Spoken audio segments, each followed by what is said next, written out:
So while we are waiting, we will give you guys 1 minute to like and share the video.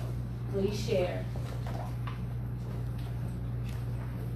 All right, my name is Daylana Saunders, and I am a lead organizer with ChangeMakers Fort Wayne. And this is Kibwe Cooper, also a moderator this evening, a lead organizer with ChangeMakers as well. And then we have Delonte Jackson, who is on media, and we have Alicia Roush, who is on media as well. We thank all of you guys for joining us this evening. We know that we were limited in space for participants to be within the barbershop, but we thank you all for joining us virtually for this conversation. We also want to thank Foundation One and Unity Barbershop for allowing us to host this event in their establishment. We're very appreciative of that. We know that most of our candid conversations happen in barbershops and or beauty salons, and so that is why we wanted to bring Chip to the barber shop. We wanted Chip to be able to talk to the Black community and not just about the Black community. And the same with us, ChangeMakers. We wanted to be able to bring the Black community in on this conversation. So hopefully you guys have already shared the video. I'm going to tell you guys a little bit about ChangeMakers if you do not know who we are. Our organization advocates for equity and justice for the Black community. For Fort Wayne's Black community has been historically marginalized, disenfranchised, and oppressed. We aim to educate, train, and activate organizers, individuals, groups, and businesses to invest in interrupting racism, bigotry, and prejudice whenever encountered. Now, we have Chip Coldiron for Congress. Coldiron. Coldiron. Oh, I was saying it wrong all this time. Coldiron. He was saying it right. Chip Coldiron for Congress. That's what we have today, and we're so thankful for you being here with us, Chip. So we're going to allow, we'll give you the premise of this event tonight, this evening. We're beginning our open dialogue with the Candidates Series, where we have conversations with the candidates about their positions, what they hope to accomplish, what their jobs entail, and how they can serve the Black community. This is a conversation that is usually ignored and shied away from, but we wanted to make sure that we actually hit this thing head first, right? Head on. So we thank you so much for agreeing to this, Chip. So we're going to allow Chip to tell us a little bit about himself, and then we'll ask Chip his first question. Okay. So I'm a teacher. I teach high school science out at Norwell, just down the road in Wells County. I'm also a veteran of the military, served 5 years of active duty with 2 deployments to Afghanistan. And while I was in undergraduate, I was also worked as a healthcare worker. So those are some of the backgrounds that I have that I feel would make me well qualified for running for Congress. I don't know if one of these questions is why I jumped into the race, but I'll hit it here. 4 years ago, my son was born with a small hole in his heart, and the out-of-pocket costs just keep going up and up. And year 1, year 2, it was just a couple $100 out-of-pocket costs. But when he was 3 years old, it went up to $3,000 out-of-pocket costs. So started talking to my neighbors, talking to the teachers that I work with, and everybody's experiencing this high health care, high deductibles, high premiums. And I looked into what our current representative is about, Representative Banks, and he's voted several times to take away the Affordable Care Act, and that's something that's going to protect people against pre-existing conditions, which my son has now with a hole in his heart. So I decided I wanted to be part of the solution and try to find a way to all of us have affordable health care, so that way we don't have to worry about potentially going bankrupt if we have to go see a doctor or go to the hospital and things like that. So that's why I jumped into the race. Along the way, I realized that we need representation here in Northeast Indiana. We have a congressman that doesn't really put the people first. He kind of tries to put his own political career first. So my goal is to continue to be a public servant. I've spent my whole adult life serving people either in hospitals or in the military or being a teacher, and I see this just as another extension of being a public servant and trying to put the needs of my community above my own personal agenda and trying to be a productive member of society. Thanks so much, Chip. That was amazing. So we're going to jump right into your first question. So as a member of Congress, can you explain what your position would entail and what is within your power? Yeah, so as a member of Congress, you have 2 houses in Congress. You have the Senate and you have the House of Representatives. So I'm running to be a member of the House of Representatives. And our job as a member of the House of Representatives is to write laws and also vote on laws that will affect people throughout the entire country. You have your state government that write laws that will affect your state of Indiana, but for Congressman, for the position that I'm running for, I'll be writing laws and voting on laws that will affect everybody throughout the entire country. All right, thanks so much. Everybody got that? All right, so we know what Chip will be able to do when he wins this election. So we're gonna jump right into rapid fire. All right, so this is the rapid fire section of our segment of our evening. So you can give us really, really short answers, yes or no's. I'll limit you to one sentence. Okay. So where were you born and raised again? Yeah, I was born in Fort Wayne, and then when I was 5 years old, when my parents bought their own house in Ossian, we moved to Ossian, and I lived there, graduated from Norwell High School, and that's where I teach at. Awesome. Ossian is very, very small if you guys are not familiar with it. Yep. What do you think the three most important issues are heading into this election? Three most important issues. First, like I talked about, is getting healthcare, affordable healthcare for everybody, especially in the middle of the pandemic. People are losing their health care. It's about getting representation, somebody who is going to actually sit down and listen to people and bring those concerns to DC. And then it's about making sure that we do get through this pandemic and we make sure that we have jobs coming out of this thing. So I believe those are the three biggest things for this campaign here. Love that.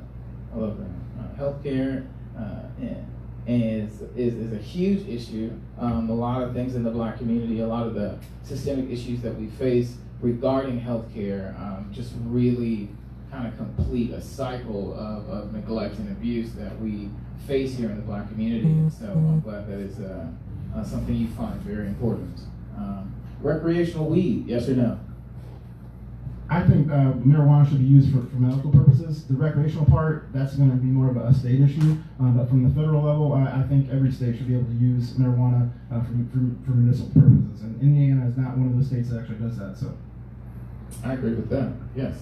Favorite superhero? My son calls me Superman, so I'm going to go with that. Okay. All right. Shout out to the son. Favorite food? Got to go with grilled steak. All right. Favorite TV show? I don't watch a whole lot of TV, but it's usually with my 4-year-old, and he watches Wildcrats, so I'll go with the Wildcrats. The only thing else you could have said was Blue's Clues. All right. What's on your nightstand? What are you reading right now? What's a book that you're reading? Yeah, so I have a Bible on my nightstand, but I usually read the Bible off my cell phone, so I don't know if you want to count that, but I'm reading a book on naval history, pre-industrial era, and also reading a biography about Bill Clinton. Wow. All right. Do you condone white supremacy? Absolutely not. There's no reason why anybody should be treated differently because of the color of their skin. Absolutely, I agree with that. All right, we'll give us back to Delon. All right, thank you. I think that the question may have been heard incorrectly, but this was the exact same question that was asked of President Trump at the last debate, and it was, do you condemn white supremacy? Yes, absolutely. Condemn white supremacy. All right. Okay, so you answered that question easily, and we really appreciate that. We're going to go into the next segment where, Chip, you will actually be able to go a little bit more in depth with your answers. So we're also going to be taking questions from our online audience, and Alicia will give Alicia the floor when she has those questions. But question number 1, how would you address the disparities that have been created by a heavy police presence that directly affects those marginalized in communities of color? Yeah, I think there's two avenues that I would like to see when I get elected to Congress. First, it's about getting more training for police officers. Typically a police officer goes through about 6 months of training before they're handed their badge or handed their gun and they're out there in real life situations. When I was in the military, before we went on deployment, it was about 1.5 years, 2 years of training before you got sent out into the real world. And even then, 2 years of training, there's still situations that you're not prepared for. So I really think that if we can get more training for police officers, and when I say more training, it's not just what to do at a police stop or a traffic stop. It's about how to interact with different cultures, how to use de-escalation of force. All these different techniques, I think, should be implemented, and there should be more than 6 months of training for police officers. I think that would really help the situation throughout our country. And then the other way is that I also think we really need to end qualified immunity. If police officers are getting the extra training that they have, there's no reason to hide behind the fact that, I didn't know what the situation was going on. So we shouldn't be able to hide behind qualified immunity, and that's what it seems to be the bad apples are trying to do now. And little known fact, qualified immunity didn't come into existence until the late 1960s. So tell me how police forces survived up until then without the qualified immunity. So you can absolutely have great police forces without having that idea of qualified immunity, and I think now is the time to actually take that away. And contrary to what our current representative says, there is bipartisan support from different houses, the Senate and in the House of Representatives, to actually end qualified immunity. So it is something that there is a lot of support for, and we just got to get to that point so that way we know our police forces are out there doing a great job, and if something arises, then they're going to be held accountable for it. You actually answered most of the next question. Okay, definitely. So the question was, what do you think about qualified immunity, the Qualified Immunity Act, and how it was allowed, how it has allowed officers to behave unethically with little to no repercussions? So, You already answered. you that. answered. So we're going to Yeah. which is, what do you think of Jim Banks' response to the protesters, and specifically regarding the Support Peaceful Protest Act? Yeah, so the Support Peaceful Protest Act is another example of legislation that Jim Banks likes to propose that has absolutely zero chance of passing in the House. And he does this to try to get his 15 minutes of fame on Fox News. Not only that one, but it's the Reopen Our Schools Act. That was, no way that's going to get passed in the House of Representatives, but did it to get it, rile up his base and get his 15 minutes of fame on Fox News. And in my opinion, if he really is concerned about getting social justice and calming down people that are causing violence and protests, he needs to be talking to groups like the ChangeMakers, talking to groups like NAACP, just to put out a bill out there and say this is going to solve the solution. There are people out there that are having violence in the protests. There's peaceful protesters and there's people that are being violent. And the people that are doing the violent protests, they're not going to care that Jim Banks proposed a bill out there about peaceful protests. That's not going to stop them from actually doing what they're actually doing. So if we're going to find a solution, we got to actually sit down and talk to the people that are upset and doing the violence to actually finally get a solution. So that's what I think about that act there. Yeah, that is absolutely correct, because we know that these protests, and that even if it's rioting, this is a language of the unheard. So anytime that you for many years you're not heard and not listened to, then you're going to speak louder and louder. And so you're exactly correct. We should be speaking to the people who are close to the pain. We should be speaking to the people who are trying to be heard. So thanks for that answer. And the next question. What is your strategy to fix the public school system as far as funding and the lack of funding that continues to affect public schools, which then affect communities of color? Yeah, so schools that are underfunded.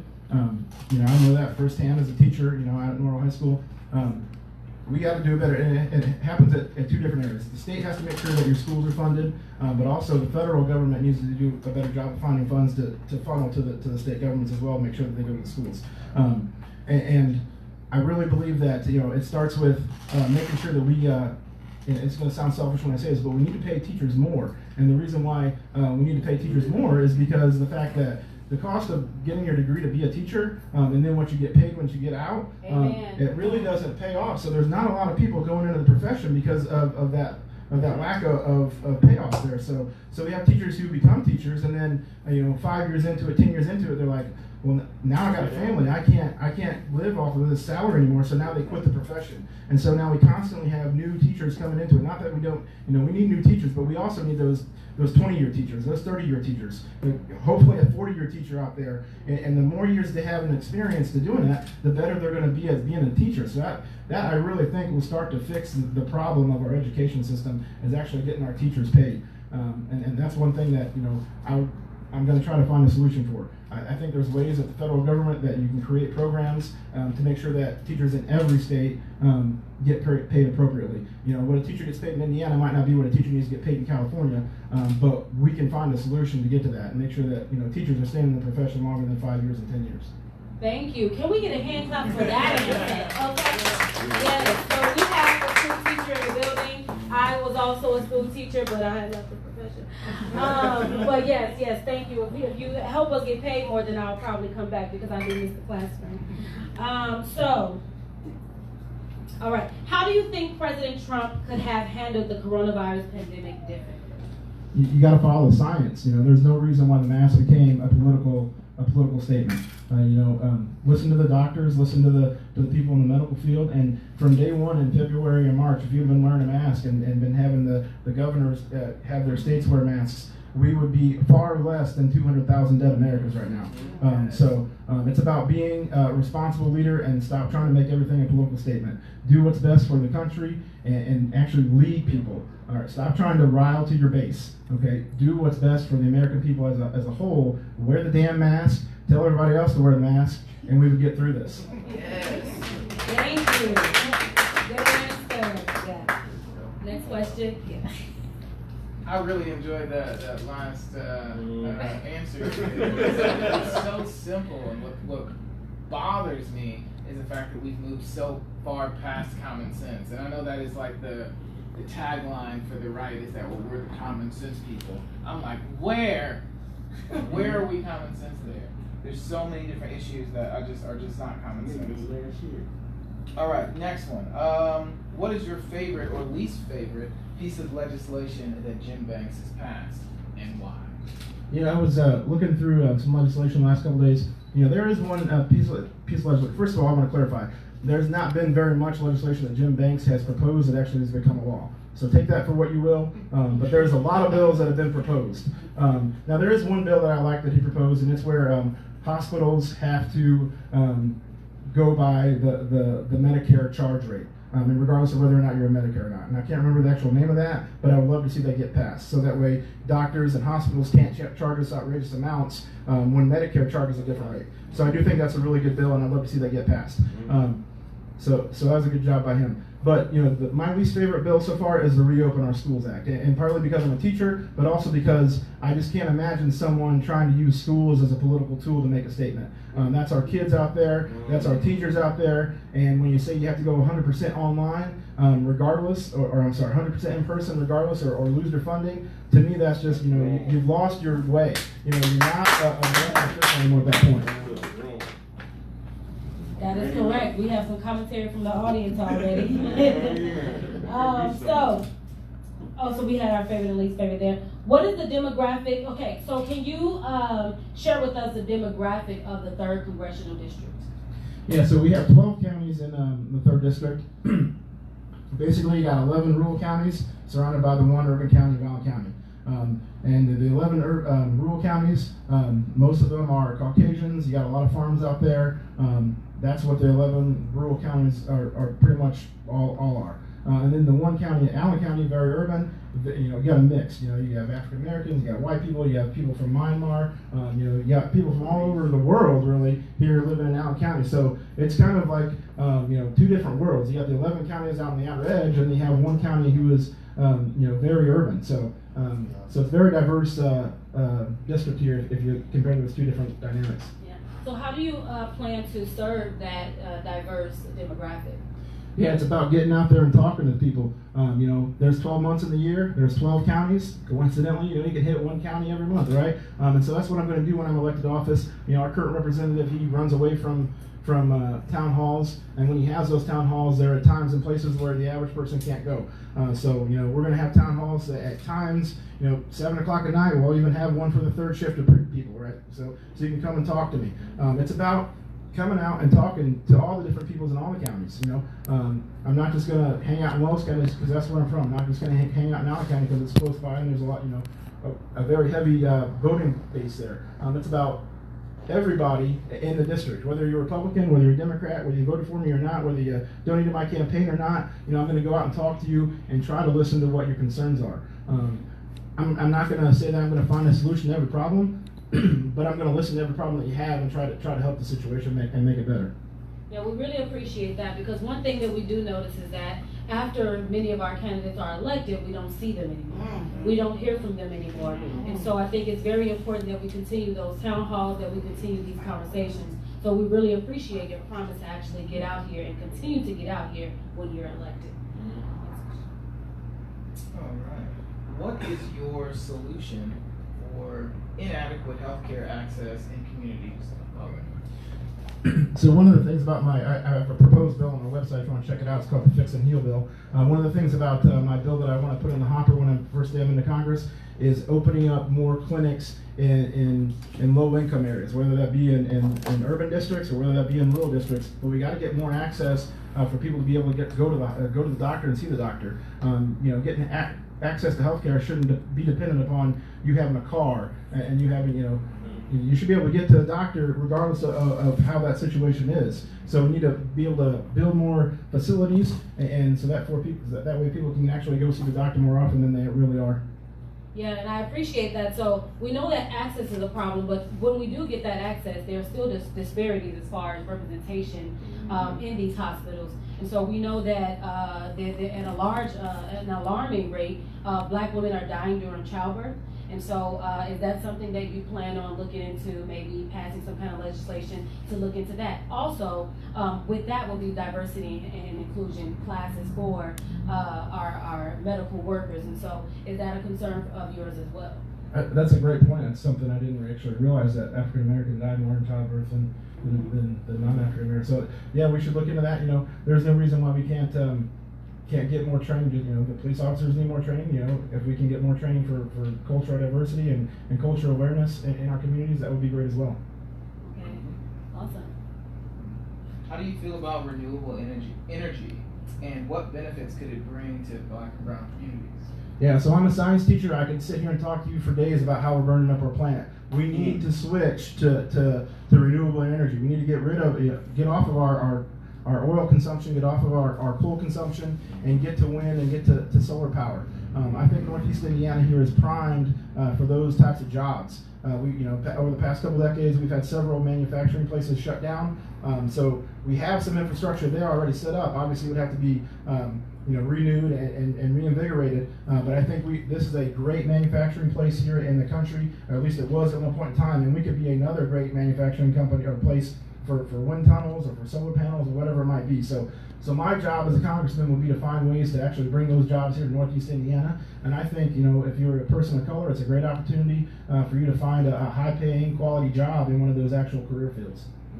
So my follow-up to that before we move forward, it's a lot of times in rural areas, they are industry towns, they are farm towns. And so I don't think sometimes people understand the correlation between the industry that they're in and how much it could change and even get better if we started to invest more in renewable energies, especially in some flat area like the Midwest.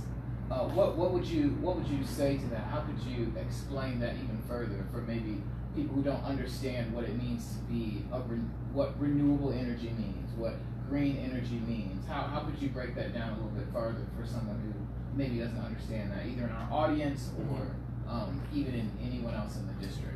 Yeah, well, we'd sit down and we'd have a conversation about how methane and carbon dioxide that's put off from our vehicles, how it gets trapped inside of our atmosphere, and how when it gets trapped inside of our atmosphere, it causes the planet to heat up, and that's the real reason why we need to go green and we need to find clean energy. The clean energy doesn't produce that methane, that carbon dioxide, and those are the two reasons why we're seeing our planet's temperature rise over the past several decades. So just trying to just break it down into simple science facts. I can draw on the Earth and show the atmosphere how it traps the actual carbon dioxide, and be like, if we start doing clean energy, we won't have that trapped those trapped gases, and therefore we'll be able to over time bring down our temperature and stop this global warming that we're seeing over the past several decades. Right, which affects healthcare too.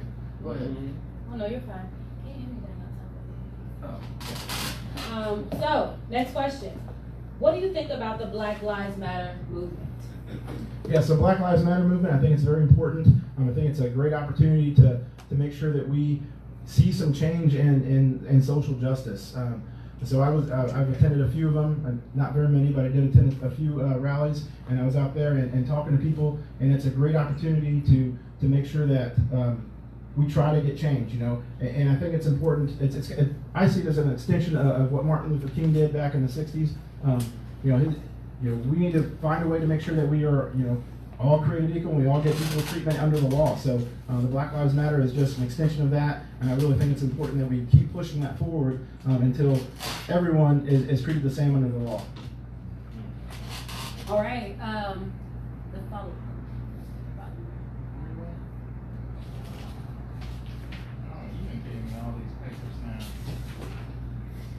Thank you very much. All right.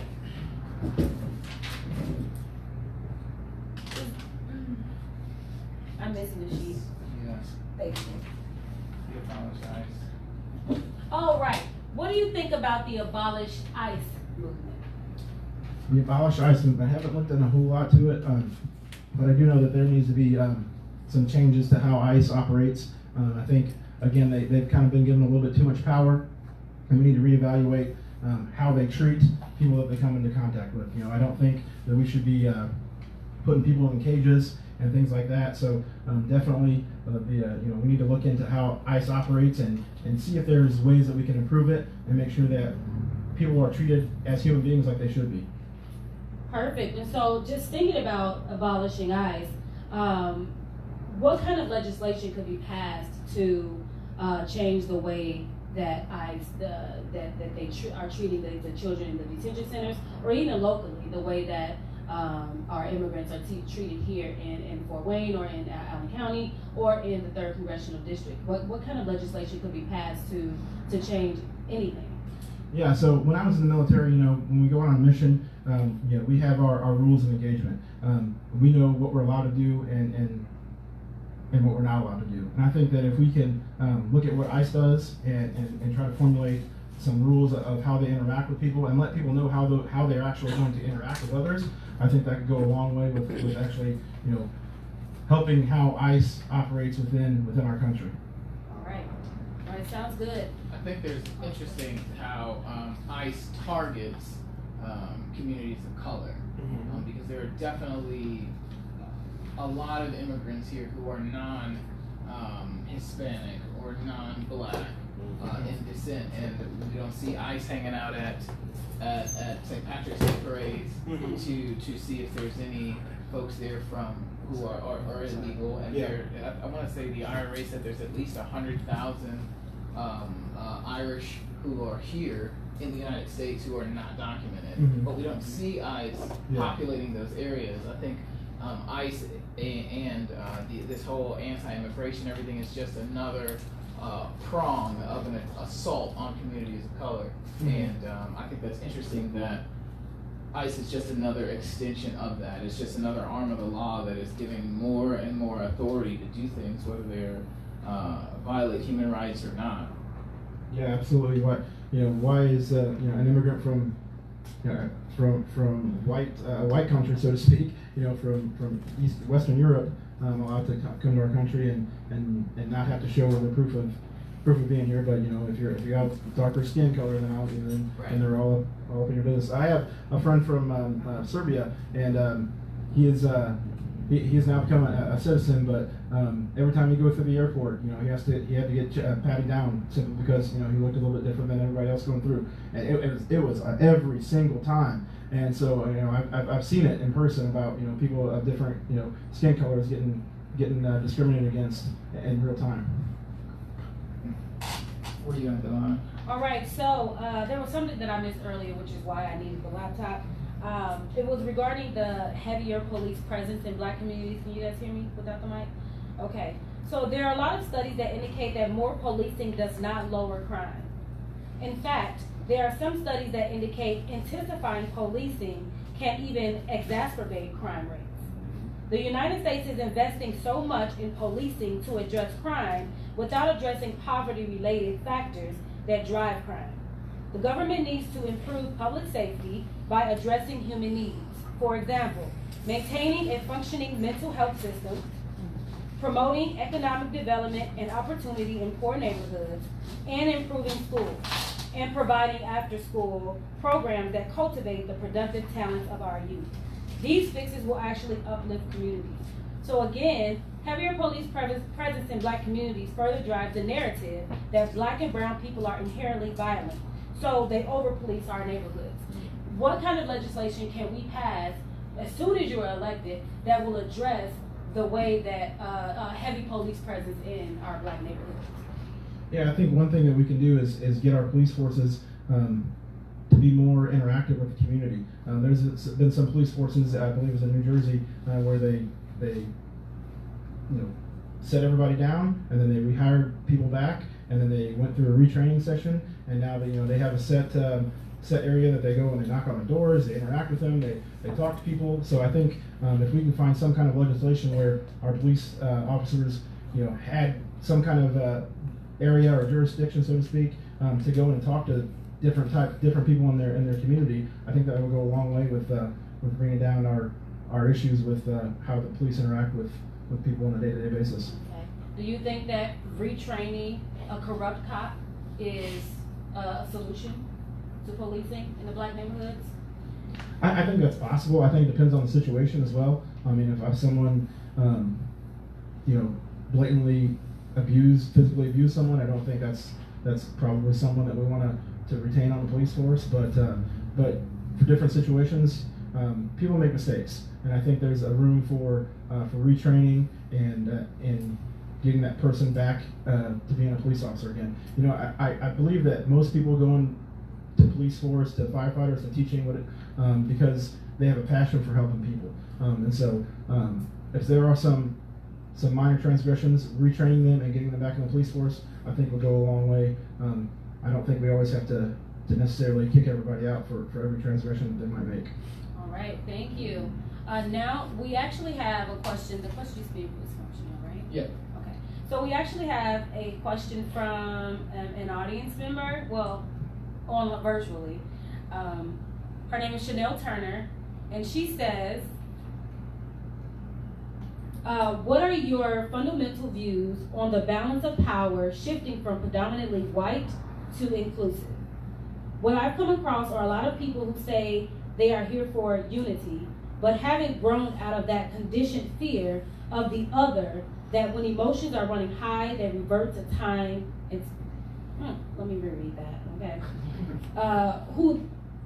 What I've come across are a lot of people who say they are here for unity, but haven't grown out of that conditioned fear of the other, that when emotions are running high, they revert to time and time again. That is not a leader, that is a hater pretending to be a lover. So the question again is, what are your fundamental views on the balance of power shifting from predominantly white to inclusive? Yeah, it comes down to making sure that we talk to each other, we understand where different people are coming from, and we have to be willing to share not only power but also share responsibilities. Doesn't matter your color of skin. Like a science teacher, I can tell you the reason you have different skin color is because of the genes that you have in your cells. That's the only difference. So we need to get past that and understand that we all need to get along, and we should get along. And that only happens if we sit down and talk to people and actually be in the community that you're representing, and then taking those problems, taking those issues to whatever branch of government you're serving in, and trying to be positive in your community. All right, thank you. Do we have questions from? Okay. Yeah, real quick. Anybody out here have questions? Yeah, I have a question. Chip, I'm glad that you're here, and I'm here because I'm representing our black interests, and we're not expecting you to solve all of our problems. So my question is, if you are elected, will you be willing to work with the established committees in Congress, such as the Black Congressional Caucus, who have already put together various plans that will impact our community? Because many of these issues have already been worked on, and we're trying to get things passed in Congress. So if you're willing to work with other organizations, I think that would be a tremendous help towards getting some of our issues resolved. Yeah, absolutely. I'd love to sit down with anybody that has more experience with issues that come up in the African American community or Latino community or whatever it might be. I have no idea how it is to live a day in my life as an African American or Latino. All I know is how I live my life as a Caucasian from Wells County. So anybody who has got more experience in that, and that's my job to represent you as part of the people from Northeast Indiana. I'm going to sit down and actually, totally listen and figure out how I can be part of the solution and going forward help make our community better. So there's no reason to reinvent the wheel. If they got ideas about how to help the situation, then I'm all about it. Thank you. Any other questions from our audience? Yes, I have a question.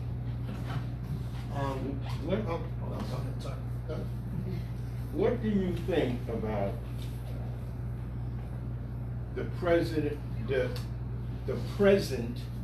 integrity of the Congress, the House of Representatives, and the White House? We have been lied to.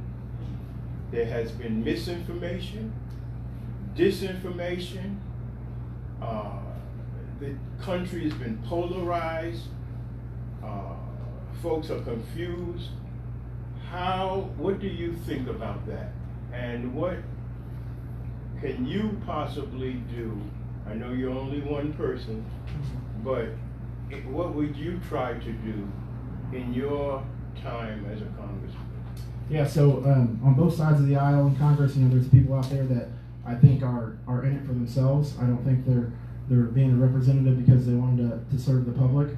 So I think that's part of it. So as a voter myself and talking to voters out there, we need to vote for people up and down the ballot who are going to put people first, put the people who they're going to represent above their own personal needs. And if we start doing that, not only in our district but also throughout the country, I think we'll see a better representation in Congress of people. We need everyday people in Congress. We don't need the people who've made billions of dollars and don't care about where you're going to find your next meal at or how you're going to pay for that light bill.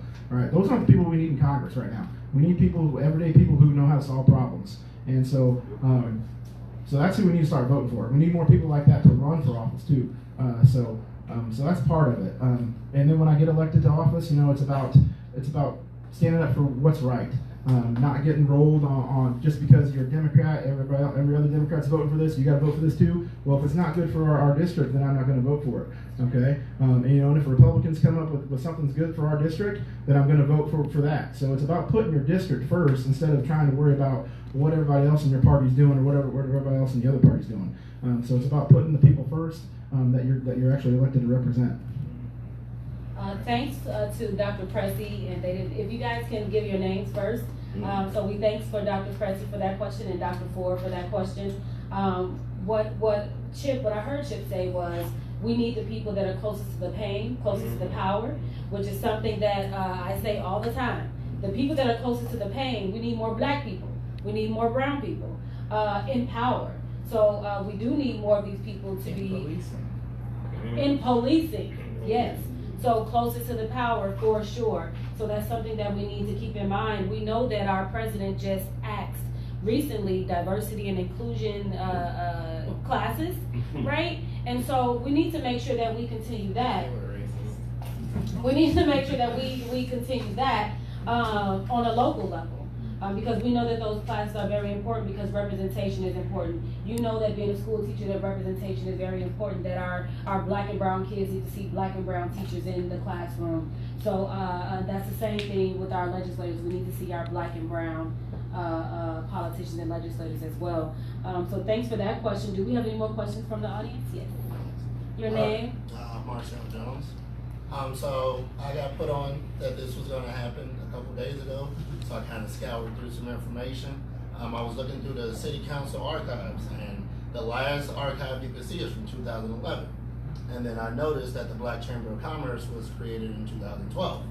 So there's a lot, we don't know the agendas or what the meeting notes were to make sure that things from the Black Chamber of Commerce were included in that. So like, how would you ensure, because I'm pretty sure there's cities around the country where this is happening. They'll make this big plan and they'll talk about we're gonna do this, we're gonna do that, and then they just kind of like leave it be.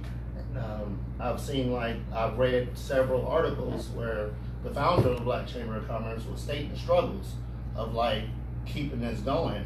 and making sure it happens. And like, so how can you ensure that things that represent the black community, such as the Black Chamber of Commerce, will be actually represented and not just, you know, placeholders or whatever? So that's my question. Yeah, again, you know, it's about making sure that I come and listen to what the Black Chamber of Commerce has to say and what's important to them. You know, the work week for a congressman is Tuesday through Thursday, so that leaves you Friday, Saturday, Sunday, and Monday to make sure that you're in your district figuring out what's important to different groups. And so that's part of it, going and sitting down and listening to what's important to that particular group, and not only that group, but every group that has a say in how our district is represented. So again, it's all about getting down there and talking to the people. Can I piggyback on that question he asked? Since we're communicating, we're in a conversation. That's right. He brought up a very good point. But I think too often, what is happening, we as an African American community, we are expecting others to do for us what we should be doing for ourselves. If you are elected, my question is, would you be able to take the pressure of groups like this when we come to you with the demand of what is needed for our community? It's not enough just for us to elect you, but we have to be able to be in a position with our agendas that we can come to you and say, we voted for you, we put you in office, here are some concerns that need to be dealt with. Because I think we have to put the pressure on even those that we support. That's right. Because we have many issues. That's right. So I'm not expecting you to be there by yourself. We got to get in the game after you are elected to make sure that you are going to be true to what you say you're going to do. Yeah. So what part of that is, you know, making sure that I'm bringing bills to Congress. What I'd like to do is if there's an issue and there's some way that I can solve it, sit down and have a conversation and actually have people help me write the bill in that particular group. We did that a few weeks ago on a virtual Zoom about farming. We're sit down and trying to draft out a farm bill, and we're sitting down there and we're talking to farmers. So if there's an issue with African Americans, we need to sit down and actually try to draft the bill with people in that community and go back and forth and make sure that this is what we want, and then it's my job then to take that to Congress. So that's my goal, is try to make this kind of an interactive thing where we write bills together that can actually get solved. Okay, thank you. I hope you answer. Can I interject? Oh no, go ahead. Okay, I just have a quick question. It's not that quick. Sorry. Just do it. You good? Oh, I'm Carmen. That's why. So my question is going back to policing, and it's a little controversial. I know everybody's familiar with the term defund the police, which is basically saying reallocate funds out of policing into, which you already kind of touched on, but to more preventative measures.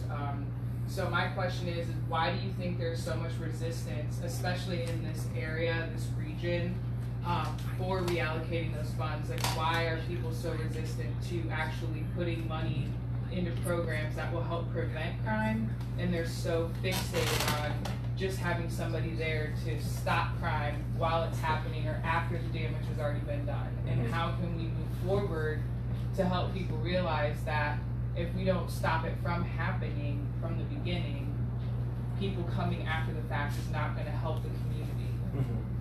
Yeah, I think part of it is the initial branding of it, the defund. I think a lot of people get hung up on that concept, and then they immediately close their mind off to it, and they don't want to think about it anymore. For some reason, we live in like a 5-second world, and if that 5 seconds doesn't make sense to us, well, I don't agree with it. So we need to do a better job, I think, of making sure that people know what the actual defunding the police means. It doesn't mean taking away all the police force. It doesn't mean making sure that there are no police presence, right? It is about reallocating resources, like you said. And there definitely needs to be more mental health professionals going along with police officers. You know, I don't want police officers to be undertrained. Part of what I've said is they actually should get more training. You know, I don't want police officers going into situations where they're not prepared to make the right call, whatever that might be. But we do need more mental health professionals going alongside, if not going first into a situation. So I wouldn't call it defunding. I think we need to really focus on relabeling that somehow. And if we could do that, then I think we'll get more people to actually buy into that process. Change the terminology. Yeah. Yes. All right, to stem off from what she just said. Hold on one second. I'm sorry, y'all. That's okay. Okay, to stem off from what she just said, they went ahead and decided to do an increase in pay for the police department to allocate more funds to them. Do you think, or how do you feel about that, knowing that we as the people are looking to reallocate those funds towards our communities and the betterment for all of us? Like, I personally feel like it's a slap in the face, but I want to know how you feel about that. So explain again, what do you feel as a slap in the face, sir? The fact, can you hear me now? Yeah. Okay. The fact that we've been out here fighting to reallocate funds towards our community pertaining to defunding the police. They just told us in the media that they're going to give an increase now to the police department. For me, I personally feel like that's a slap in the face towards us, since we've been out here fighting and protesting for this exact reason. I want to know how you feel, though. Yeah, I think that I don't personally understand why we can't get more funds transferred.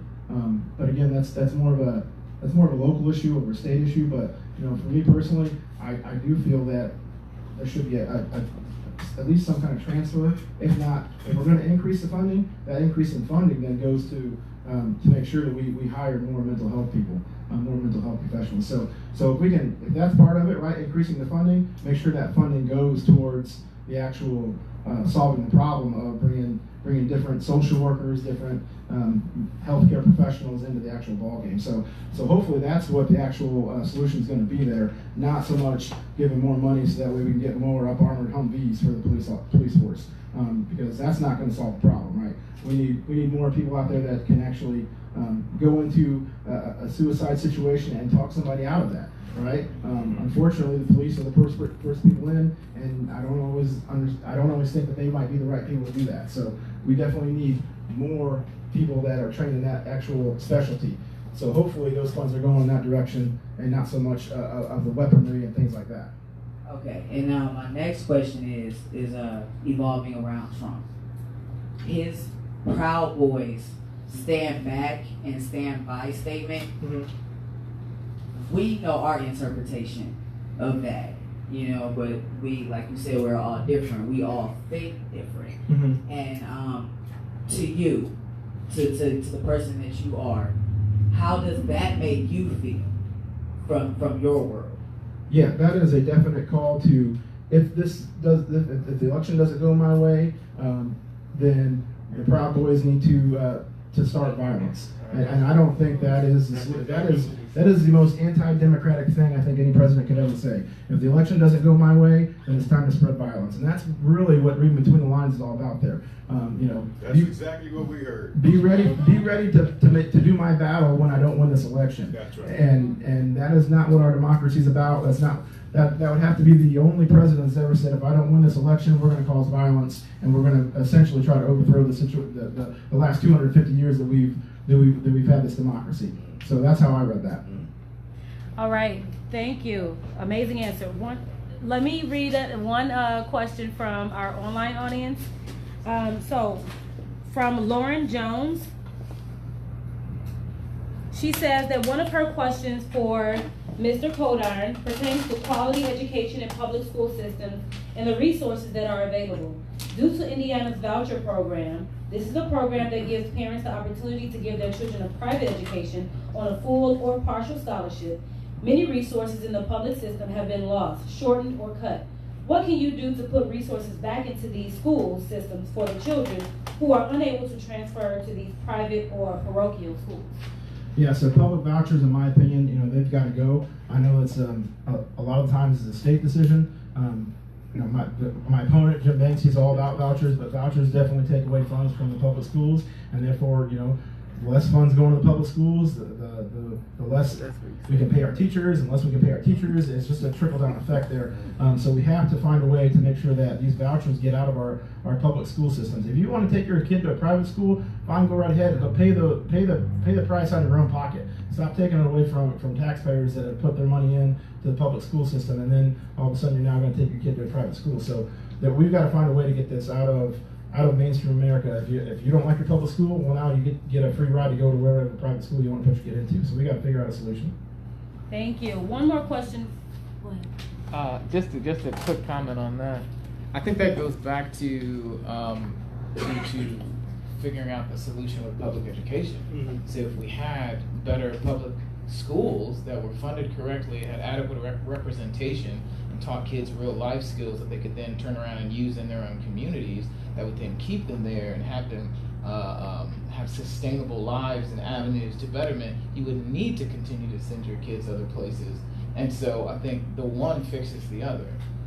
And taking away this idea that, all of us have to pay for your kid to go to some school when, that just doesn't make any sense. So I completely agree with that. I think it is important that we have schools and things like that. If you want to send your kid to someplace else, I think that's absolutely great. I think education is huge. I think representation in education is huge, whether it is a community of color building and funding their own private schools, whatever that is, I think that's absolutely great. However, by solving the public school issue, we can really inform our decisions on how we're educating our children to begin with. Mm-hmm. So it would alleviate some of the issues that we're having there. Yeah, great point. Thank you. Just one more question, and then I know we have a couple in the back that want to ask a question, but I saw a really good one here. It says, do you think there should be zero tolerance in law enforcement for those in law enforcement who participate in white supremacist groups? This is from Jorge Fernandez. Yeah, absolutely. If you are part of a white supremacist group, there's no reason why you should be a police officer. Thank you. It's the same thing if you're a teacher. We got to hold our public, our public officials, whether they're teachers, firefighters, school teachers, they are held to a higher standard. And if you're supporting white supremacists, there is no reason for you to be actually in that position. Thank you. Is there anyone who have not spoken that had a question? Anybody? Anything? Okay. Carmen had a question. All right, I have one. We have a segment in our community all over the country that's classified as being poor. Matter of fact, probably a third of this nation is in poverty. They have no jobs, low self-esteem, poor health care. What are you prepared to do in terms of the poor in our state? Because we have a lot of poverty in the state of Indiana. And many of these individuals who are poor, they have gotten so discouraged that they have moved away from the table of wanting to be a voter. So what can you do to resolve some of the issues of the poor to encourage them to get back in the game, to become voters where they feel that change can come their way? Yeah, I think there's two ways to do it. First, we gotta make sure there's jobs out there for people to actually be able to make a living at, right? So we talked about bringing clean energy jobs in Northeast Indiana. Also, I think there's an opportunity here in Northeast Indiana and throughout our country to make broadband internet a public utility, so we can create jobs during that avenue as well. So making sure that there's jobs for people to actually get into, and in the middle of a pandemic where people are losing their jobs, I think it's important to find jobs for people out there. In the pandemic, there's jobs out there that we need. We need people. Why don't we have people, scanning temperatures somewhere, or checking for things like that? I mean, there's ways to get people back to work. And then the other avenue is make sure that we continue to fight to raise minimum wage. We are in poverty. A lot of people in poverty. That minimum wage has not changed in 10 years now, and there's no reason, there's no excuse for that. If the minimum wage had kept up with productivity, our minimum wage would be over $20 an hour right now. So we need to continue to fight that battle. And one thing that people need to keep in mind is that when we say we're going to raise minimum wage, that's not just going to affect the people at the lowest skilled jobs. When you raise minimum wage, everybody else's wages go up too. So we've got to keep that in mind when we fight that fight for raising minimum wage. Okay. And it all goes back into the economy. There you go, that part. And then we all make more money. We make more, we spend That's more. exactly right. You gotta have That's goods right. and services. I think Carmen. I've got a question for you, Chip. Once you're elected to Congress, what committees are you interested in being a part of? I think that's important to understand. Yeah, so I would like to be a part of the Armed Services Committee. I think my military experience would serve me well there. Veterans Committee, I think I could do a good job with that. And anything dealing with science and education. I'm a teacher, I'm a science teacher, so any of those type of committees, I would probably serve on, and I think I could do a really good job with my previous background. Awesome, thank you. Okay, I wanted to ask a quick question. You're a science teacher, and we know that when it comes to the pandemic, the COVID-19 pandemic, the president ignored science. So how do you think he should have handled that in regards to science? Even if we think about the vaccines right now, from a science perspective, what should we be thinking? What should we be believing right now? Should we trust the vaccine at this point? Typically, vaccines take a couple of years to actually develop. So for someone to come out and say we're going to get a vaccine in 6 months, I think we should be a little skeptical of that statement. But at the same time, we do need to follow the science. And if President Trump would be following the science from the get-go, we wouldn't be in the situation that we're in. So like I said, being a leader, making sure people wear masks, making sure people are social distancing, and then letting the scientists actually do the science work. And one thing we need to keep in mind is that this is a global pandemic, and I think it's going to take a global response to actually solve the issue. And one thing that President Trump and our current representative is trying to push is that anti-China this, anti-China that. There are Chinese scientists as well that are working on a vaccine. So I think it behooves us to actually work with China in order to figure out a solution and work with all the scientists throughout the world. And that's how we're going to actually solve this global pandemic. I love that. One other thing before we go to the audience, we know that Jim Banks sides with everything that Donald Trump says, but what do you think about, so that means that Jim Banks does agree that hydroxychloroquine is a solution or a cure or whatever to this COVID-19. What do you think about hydroxychloroquine? Yeah, that's the doctor saying this is not a reliable treatment. So I'm going to trust the guy who has over 30 years of infectious disease specialty over our reality TV show president. So thank you. I'd like to speak to that too, because I've been a medical lab technician for over 10 years. First of all, you cannot produce a vaccine in 6 months. It takes at least 2 years. That's to get it. Then once you get it, you got to make sure it's safe. Then once it's safe, then you have to distribute it to the population, which could take another 2 years, 5 years. So, everything that's been coming out of the White House has been inferior, wrong, misinformation, disinformation. That's why we have to listen to the medical professionals who have been studying this thing all their lives. Absolutely. You can't listen to politicians. They don't have a clue about what's going on. Absolutely, I agree. Oh yeah. Okay. I got a lead-off question for the minimum wage. We all know that raising minimum wage is, of course, going to have people a little bit worried about themselves.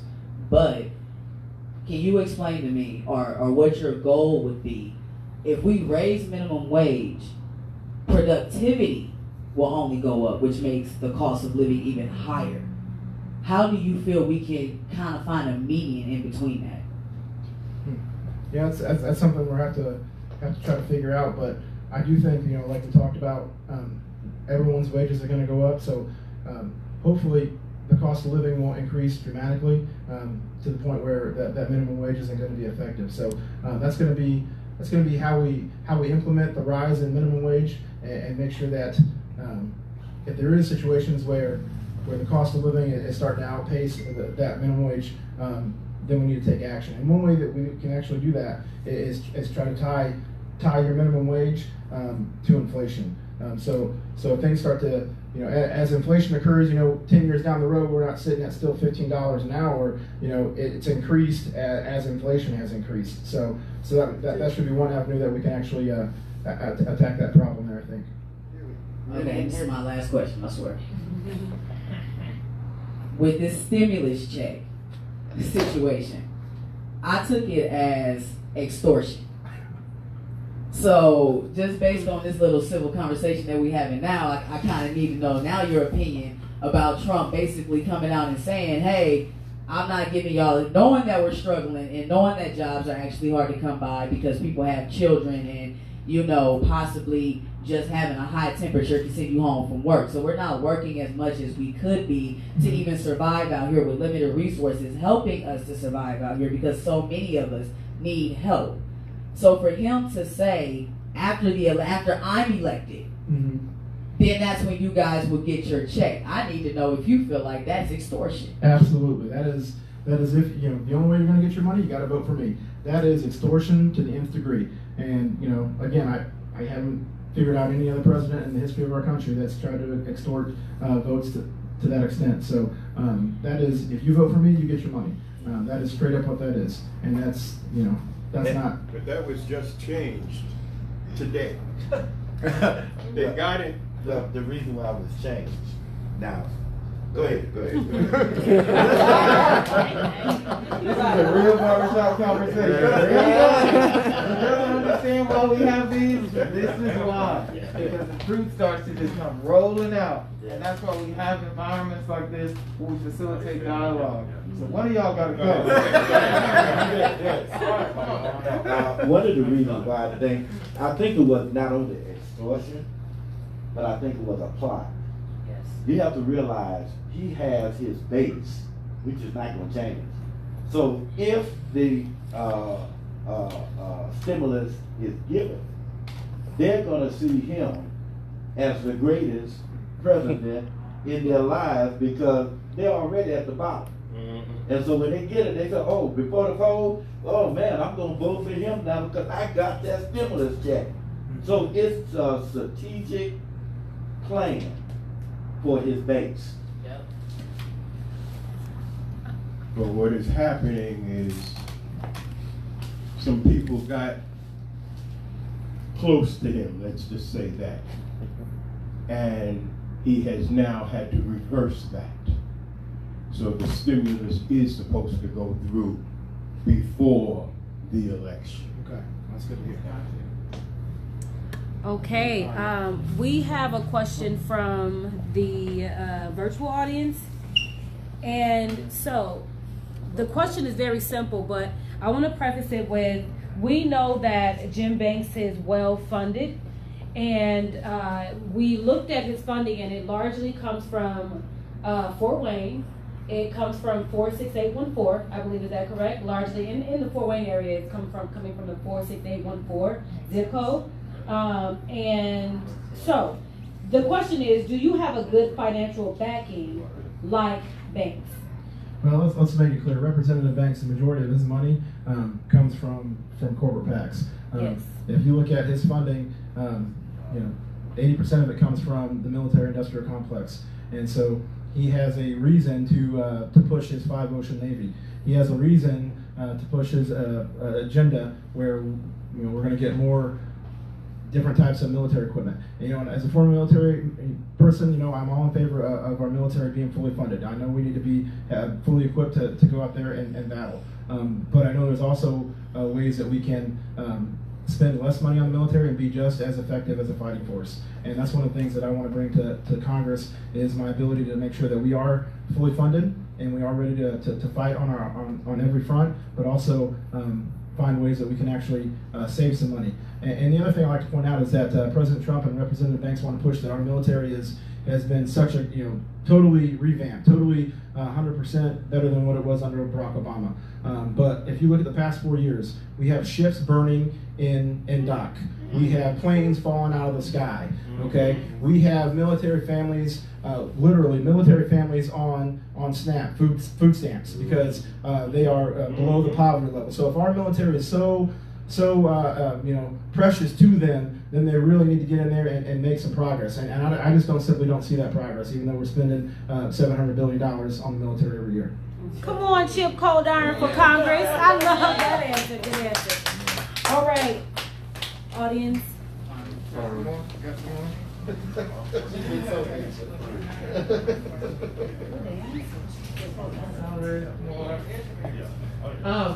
So I wanted to touch on the specifics for like the Fort Wayne police funding that Minnie touched on, because they are proposing, a certain increase in their budget.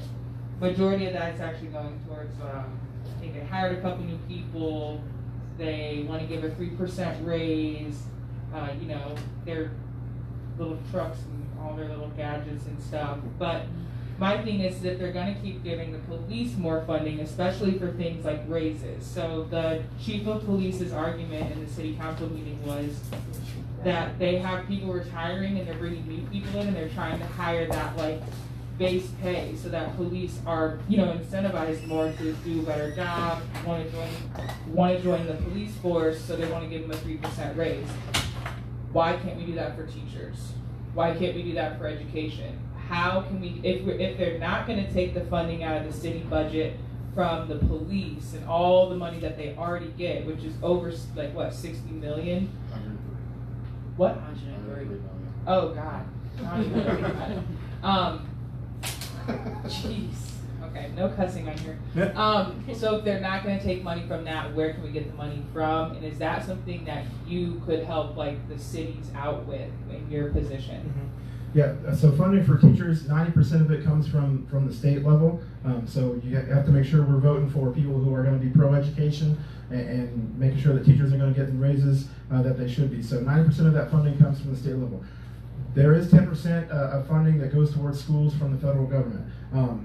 I would like to find ways to get more money for states for education. I'm a teacher. I know that education is important. I've read studies out there that third grade literacy rates will directly tie into whether or not those children are going to end up in trouble down the road.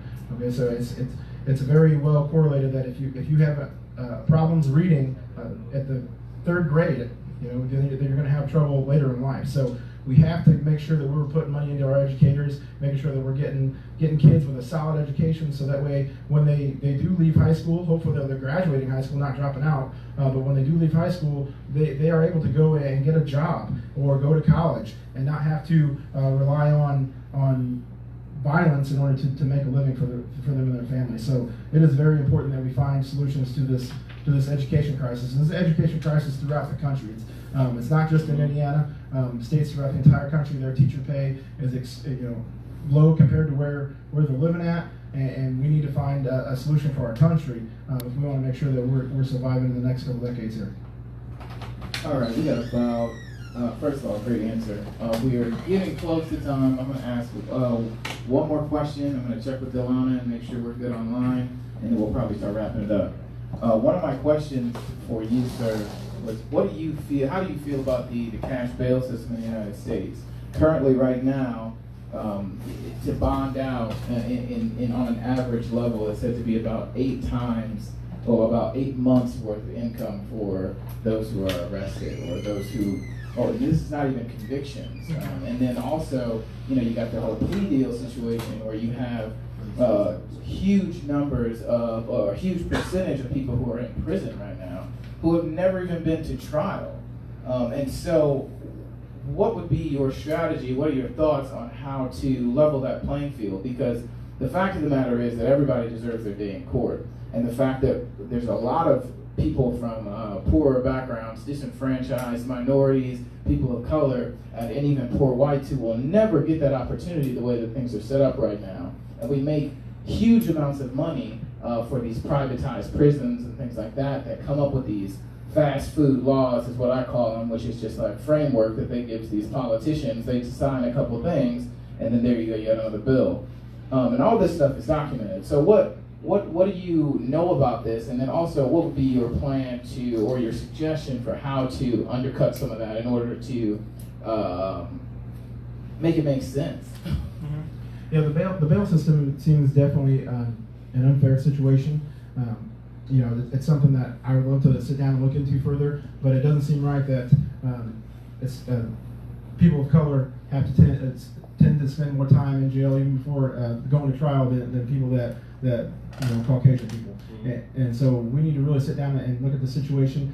And you know, part of that comes down to the fact that you know, there's a wage gap between the African Americans on average and white people. I was looking at this today. The average household household income for African Americans is $40,000.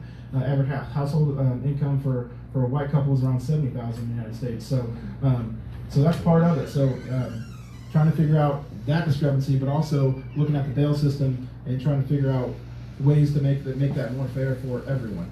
So definitely something I want to look into. But the other avenue is that our public defenders, I think, are very underpaid. So if we could find a way to get our public defenders to be better funded, I think we would actually have a better group of public defenders taking people to trial that can't afford their own lawyer. So too often we have people going to trial with public defenders who aren't very qualified to take people to court. So I think if we could find some more funding for public defenders, that could actually help the problem as well. Right, or who even work for the city, and so it doesn't really matter to them either way because they're hired by the court. They're public defenders, which means the court hires them to defend the case that they made against you. Just so you understand how that works. Delana, do you have anything else online? No. I was going to see, I saw that some people in the audience had a question, and I wanted to see, have you guys decided who was going to take the last question? Because there were like 4 hands. Ooh. Have you guys decided who was going to take the final question? I'll do it. Make them wrestle for it. I'll do it. I watch WWE. Alright, so I was up here during the protest and I was one of the people arrested. And I don't know if you know that on a countrywide scale, it is perceived that the protest of Fort Wayne was a violent thing and the police were just in the handling of the situation. Would you be prepared to make a statement to the community that this is not true? And as a whole, the Fort Wayne Police Department acted poorly in their handling of the situation, making arrests of parties that wasn't even involved in the protest. Not to mention the mental and physical anguish that many people face waiting for court cases that they shouldn't have had to deal with, or finding and paying for lawyers that they shouldn't have had to pay for. Yeah, so the situation in Fort Wayne, I didn't attend, but from what I gathered, it seemed up until about 8, 9 o'clock, it seemed very peaceful, and then after 9 o'clock, it wasn't as peaceful. And so how the police responded, from what I gathered, it was different from one day to the next. So the first day of the protest was rather violent in their response, and then after that, it seemed to decrease. I wasn't there. I'm not sure. Saturday was Grand Theft Auto. Exactly. Second day was worse. Second day was worse. Okay. Yeah. Okay. So I am unaware of all the details of the actual situation that occurred. But I will want to say that if there was police brutality that happened, then those police officers need to be brought forth and actually have justice served. So I don't know all the details of every situation that happened on that weekend, but looking into it would be what I should do and get back with you on that answer there, because I'm a little uninformed on all the details, sir. Yeah, we had a gentleman lose an eye, and I know Karen Richards already spoke to this when she did her press conference, but a lot of the officers that were participating in police brutality, they're claiming that it's almost impossible to be able to recognize who those officers are because of the footage that they had. They're all in their riot gear, they're all ganged up and stuff. They wouldn't So provide names. they weren't providing names. Some of them were writing name tags, so they're not able to identify who the officers were. They know who they are. Unlike how well they were able to identify all the protesters that they unlawfully arrested. But that's all I'll say about that. But in the case, they put all the officers as witnesses to everything that happened. So if you can't identify all the cops, then how can you have them as all the witnesses? They know who they are. Yeah. Well, I love what you guys said, because this is the thing. When there's a community criminal that cannot be easily identified, what do you usually do? They will blast their photo or the visual online and allow the community to help identify these people. So I don't understand why the video or the visuals of those police officers and the brutality was not blasted like every other protesters was. I mean, I saw there was someone that they looped around standing on a truck. Did not hurt anyone, did not hurt themselves, but they kept looping that video. And so the thing is that they should release the visuals and the video of what these officers did and allow the community to identify who these people are. But instead, what they did was said that, well, we can't see them, we don't know who they are, we're gonna table it. They turned it back over to the police department is what they did. So I think that should be looked into for sure, because we need to treat criminals like criminals, whether they're police officers or not. That's right. So we're gonna wrap it up. You have like, is it like 2 seconds? One more thing, I swear to God it is. 2 seconds? 2 seconds, Okay. I swear. We And I have don't time even for need 2 a mic for it. Okay. But this is basically evolving around Breonna Taylor. Now, but it's not even that particular situation. This is just me getting to know you in order for you to gain my vote. And your answer might just happen to get my vote. Okay. I'm a black woman, I'm single, and I'm a mother. I do this by myself. I'm true to this. Understand this, okay? I need to know, how do you feel about women's rights, and specifically black women's rights, constantly being violated time and time again, and the fact that we are actually at the lowest of the totem pole? I need to know how you feel about the black women in the community and what you see us going through. Yeah, so women's rights, they need to be protected. Everyone's rights need to be protected. We're going through a period of social injustice. Regardless of your color of your skin, we need to make sure that the laws of the land are applied equally. We also need to make sure that women's wages go up to where the men's wages are at. A lot of people don't realize that here in Northeast Indiana, we have one of the biggest wage gaps throughout the country between men and women. So one of the things that I would like to do is help fight that when I get to Congress. So regardless of your race, regardless of male, female, I want to help you individually. Black woman, black man, white woman, white man, it doesn't matter. I want to help everyone here in Northeast Indiana live a better life. So if there's any way that I can do that, we can sit down and have a conversation and let's figure some things out. All right, I like you. Yeah. Chip, you got my vote. Yes, thanks, Chip. Chip is always willing to converse, which is amazing. That's what we ChangeMakers appreciate about Chip from the first day we met him. But we're gonna wrap things up. Thanks, Minnie, because that was like 5 seconds, but you did it. So our final question is: win or lose, you still have power. The power is in your voice. Knowing that the black community is parallel to what a sick child in a family would be. A population that needs the most attention because they are suffering.